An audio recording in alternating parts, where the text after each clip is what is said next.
तर छत्रपती शिवाजी महाराजांच्या काळामध्ये त्यांचा राज्याभिषेक 6 जून 1674 जेव्हा झाला त्यावेळेला सगळा महाराष्ट्र हादरून गेला आणि गागा भट्टाला वाटलं एका विद्वान समता बंधुभाव आणि सकारात्मक राज्य करणाऱ्या माणसाचा आपण या ठिकाणी सत्कार करत आहोत।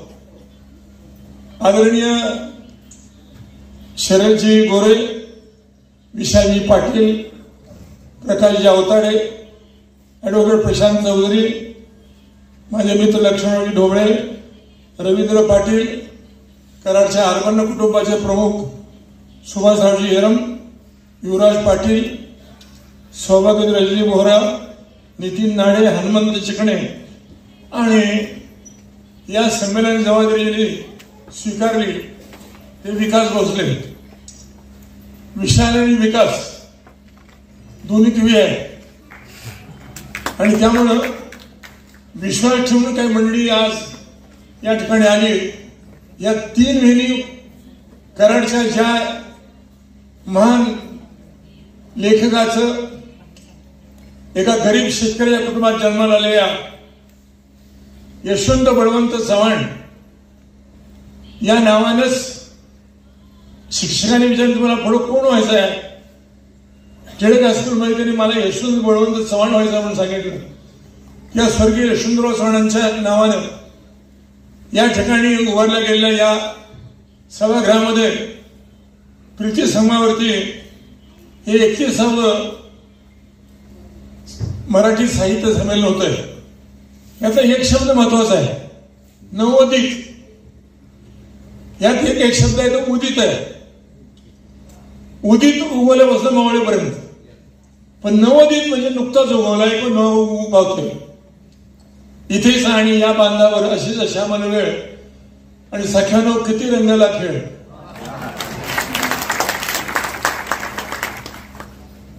सगळे साहित्यिक कुणाला बोलायचं आहे, कुणाला सांगायचं आहे। रानात जातो आपण आणि कळकाचं पेट असतं आणि त्या कळकाच्या पेटाला कुठेतरी एका कळकाला भाग पडलेला असते आणि त्यातून वारा जेव्हा जातो तेव्हा एक प्रकारचा शिळेचा आवाज होतो। मग एखादं धनगरचं पोरग असतं ती येतं आणि एक नळी काढून येतं, त्याला भोकं पाडतं आणि त्यामुळे ती बासरी होते। तेव्हा नवोदितांना एका भोकातून वाजणारा आवाज 10 भोकातून यावा आणि नवनवं काही शक्य यावं। मग ते साहित्यामधलं काव्य असावं, साहित्यातलं नाटक असावं, साहित्यातला वेगवेगळे प्रकारचे लेख असावेत। केशवसुतांपासून ही जायला लागलेली परंपरा आज महाराष्ट्राच्या छोट्या छोट्या भागामध्ये शरदरावांचं भाषण मी ऐकलं तर त्यातलं सगळ्यात मोठं सार हेच आहे की कुठेतरी शहरात उगवलेलं नाही, पाश्चिमात्य सुचलेले विचार हे नाही आहे।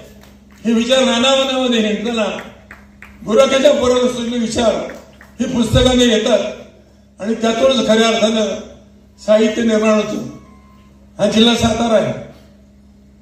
पूर्वेला मूळचा सातारा जो आहे तो निरेपासून वारणेपर्यंत आहे। गदिमा लिहायचे त्यांनी नांगरीतनं लिहिलेलं आहे, फिरत्या चाकावरती देशी मातीला आकार, विठ्ठला तू वेडा कुंभार। आता मातीला आकार करणारा नवा कुंभार असतो का जुना कुंभार असतो? कुंभार जुना असतो पण मातीला तो नवा आकार देतो। जमलं तर पणती, नाहीतर गाडगं, नाहीतर डेरा, नाहीतर फेरा। जेवढी जमलेली मंडळी नवोदित आहेत त्यांना विनंती हीच आहे की तुम्हाला जे सुचलंय ते बसवायचं कसं। आता तुम्ही हापूस आंब्याची दिवस आहे, जरा बाजारात जावा, आंबे रचून ठेवलेले घ्यावं वाटत। जी रचण्याची जी कला आहे ती नवोदितात आहे। डाव्याकडे ठेवावं का उजव्याकडे ठेवावं का मध्ये ठेवावं, शिरून खावं का पिळून खावं आणि अंगावर पडलं काय करावं या विचारातून आंबा खाताना माणसाला खूप बरं वाटतं। व्ही शांतारामांचं पिंजरा हे चित्रपट चाललेला होता आणि त्याची गाणी लिहायचं चाललं होतं. राम कदम होते, नाना होते आमचे, आणि काय सुचना. व्ही शांताराम खालून आले कोल्हापूरून पन्हाळ्याला, सगळे बिनचूक बसलेले. व्ही शांतारामांनी आपली गाडी पाठवली, एक पेटी भरून करडी भरून हापूस आंबे आणले, पांढरे स्वच्छ रुमाल ठेवले, समोर ताटं ठेवली आणि आंबा चिरून खायचा नाही आणि पिळून खायचा आणि अंगावर पडला तर ते पांढऱ्या कपड्याने पुसायचा. गाणी सुचायला लागली. वातावरण असं पाहिजे. ते वातावरण निर्माण करण्याकरता 31वा साहित्य संमेलन कराडच्या या प्रीती संगमावरती भरवलं जातंय आणि वेगवेगळ्या विभागातली माणसं, मग शिक्षक असोत, तरुण असोत, तरुणी असोत, बँकर असोत, चित्रकार असोत, नाटककार असोत, वारकरी असोत, धारकरी असोत, हे सगळ्यांना बोलवून त्यांच्या डोक्यामध्ये नवी नवोदित आणि पुन्हा न पुसली जाणारी आणि कायमची घेऊन सामान्य माणसाला उठल्याबरोबर बरं वाटावं. घनश्याम सुंदरा श्रीधरा. कोण घनश्याम, कोण सुंदरा? गवळ्याचं पोरग. आणि ते मग म्हशी गाई फिरवायचं. मग घनश्याम सुंदर झाला. पण तोच सुद्धा लटपट लटपट तुझं चालणं मोठ्या नखरे असं बाई ग ते होतं. पण आईनं सांगितलं की नवं का गेली म्हणून घनश्याम सुंदरा ही भोपाळी गेली आणि मग पुण्याला पर्वतीला जवळजवळ 100 एकर जमीन गुरुसाहेबांना मिळाली. बायकोनं दिवा धरला पदरच्या खाली. तो दिवा जिथं धरला तिथनं विजयपर्यंत बाई चालत गेली. तेवढी जमीन होणं बाळाला मिळाली. अनंत बंदी असो. याच तालुक्यातला ज्याला संपूर्ण तमाशासाठी गाजवली असा पठ्ठेबाबर असो, श्रीधर कृष्ण कुलकर्णी यांची रेठर हरणाक्ष इथंच कृष्णाकाठी आहे. शुद्ध वर्णमी ब्राह्मण असूनही सोवळे ठेवले घालून गाडी आणि मशाल तमाशाचे हात उदारून लाज लावली विसरणी. हा म्हणणारा श्रीधर कृष्ण कुलकर्णी. आणि वाटे गावसा माझी महिना गावावर राहिली आणि माझ्या जीवाची होती काही म्हणणारा अण्णाभाऊ साठे सुद्धा हिल्ला सर. प्रिय पहा रात्रीचा समय सरून येत औषध काल म्हणणारा बालगंधर्व हा सुद्धा नागठाण्यात आहे. मूळच्या सांगली बंधा. कवी आई विना स्वामी तिने जगाचा आई विना भिकार म्हणजे यशवंत चाफळचे आहे. वसंत कानेटकर शल्य रायगडाला जेव्हा जाग येते आणि इथे ओशाळला मृत्यू घेणारे नाटककार हे सुद्धा कोरेगावचे आहेत. त्यांचे वडील हे कोरेगावचेच आहेत. या महाराष्ट्रामध्ये सातारा जिल्ह्यानं समृद्ध असे साहित्यकार निर्माण केले आणि त्यांचं साहित्य मनातून कानातून जनातून गाजू लागलं आणि ते पुन्हा गाजावं आणि नव्या लोकांच्या कानावर जावं याकरता नवउदित याला घेऊन हे काम सुरू आहे.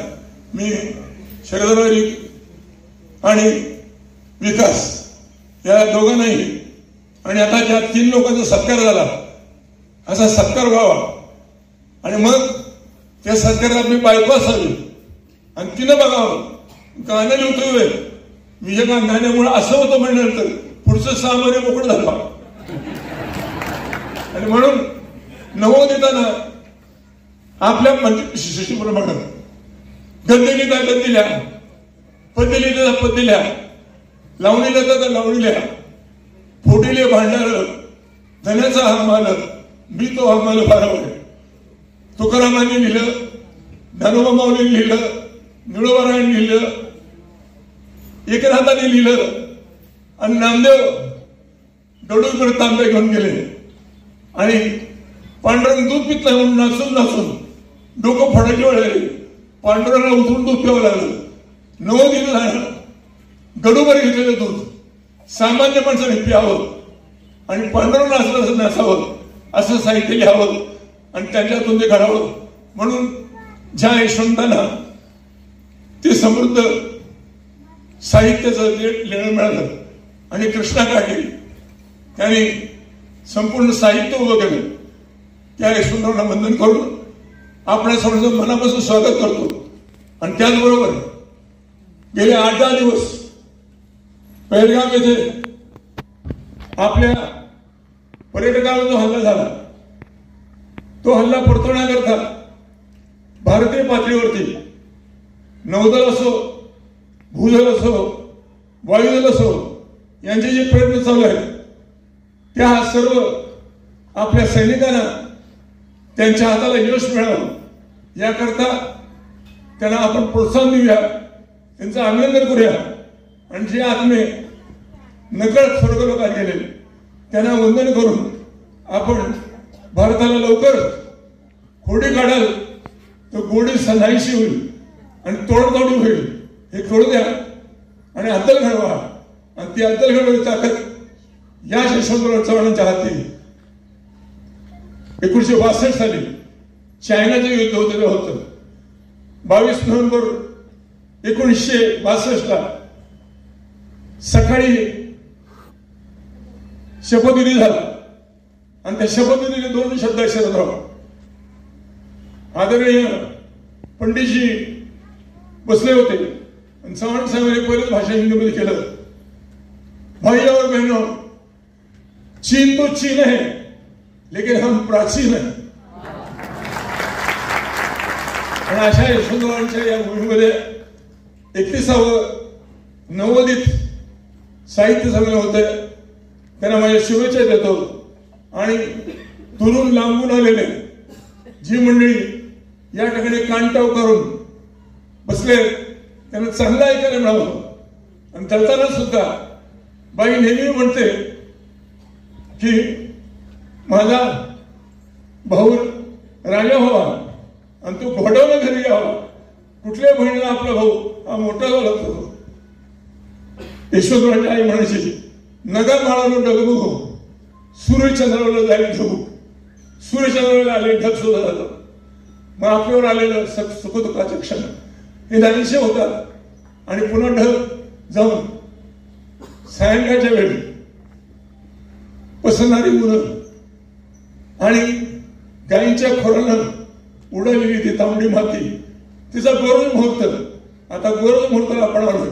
त्या गोरज मुहूर्ताला आपण या संमेलन मला बोलवलं. याच गावचा इथंच शिकलेला तुमच्या आशीर्वादानं साहित्याची गोडी असलेला आणि बाप्पाच्या मांडीवर बसून तमाशा पाहिलेला आणि संत तुकारामांच्या कुठल्याही वारीमध्ये नाचणारा, गणपती उत्सवात पुढे करणार हेच ते नवोदित आहे. आणि त्यातलं उदित हे तुमच्या भांड्यात साठावं आणि ते तुम्ही लोकांना दाखवावं. पॅराडला गेलो हे मिळालं याचा आनंद फार मोठा असतो. तो तुम्हाला मिळावा म्हणून स्वर्गीय यशवंतराव चव्हाणांच्या प्रतिमेला नमस्कार करतो. थांबतो. जय हिंद, जय महाराष्ट्र.